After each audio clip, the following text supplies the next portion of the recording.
I think yesterday was good progress made to get things back in shape and to at least to lay a foundation for the way forward.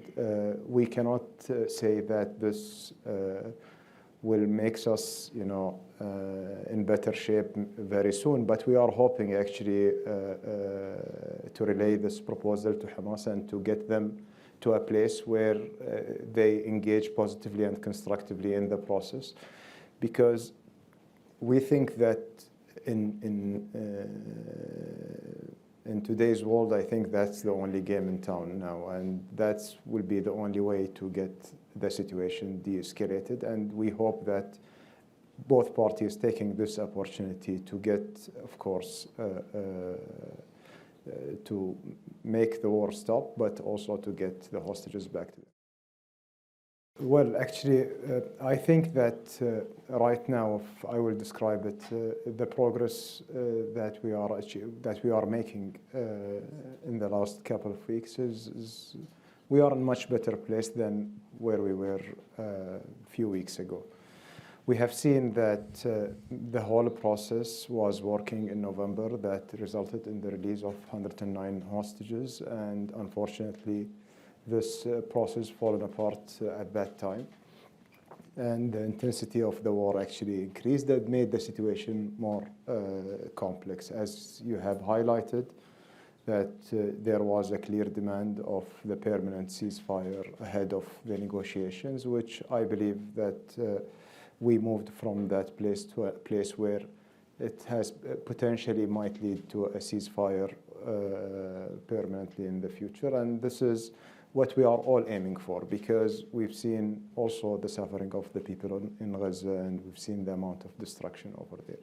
Now, our main role as a mediator is trying our best to get a negotiated solution where it can bring the hostages safely back to their homes, yet also stopping the bombing in Gaza and the continuation of the killing of the civilians. We've seen the numbers are increasing dramatically, and what I think that we are seeing in Gaza is not resulting is not getting any result to get the hostages back, but the process is the one which is getting them back. Putting an end for this war now, it's becoming not only a demand of the people in Gaza, it's a regional demand, and it's getting beyond this. We have seen the amount of destruction that happened. We have seen the number of victims.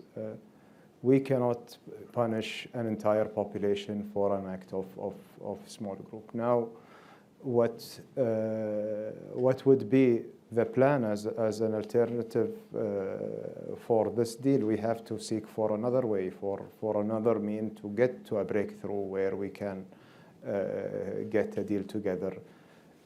We cannot, we are an intermediary party here. We are not party of this conflict, and we are trying our best to bridge the gap as the framework that yesterday been agreed upon with all the parties was a framework based on what's been proposed by the Israelis and what's been a counter proposal from Hamas, and we tried to blend things together to come up with some sort of a reasonable ground that brings everybody together. Now, we don't know and we cannot predict what Hamas' response will be, and we are sure that we will be faced with some challenges and obstacles, and it's not an easy process since we embarked it from day one in the war, but we are committed to continue to carry forward and to come up with some solutions that provide the ground for it.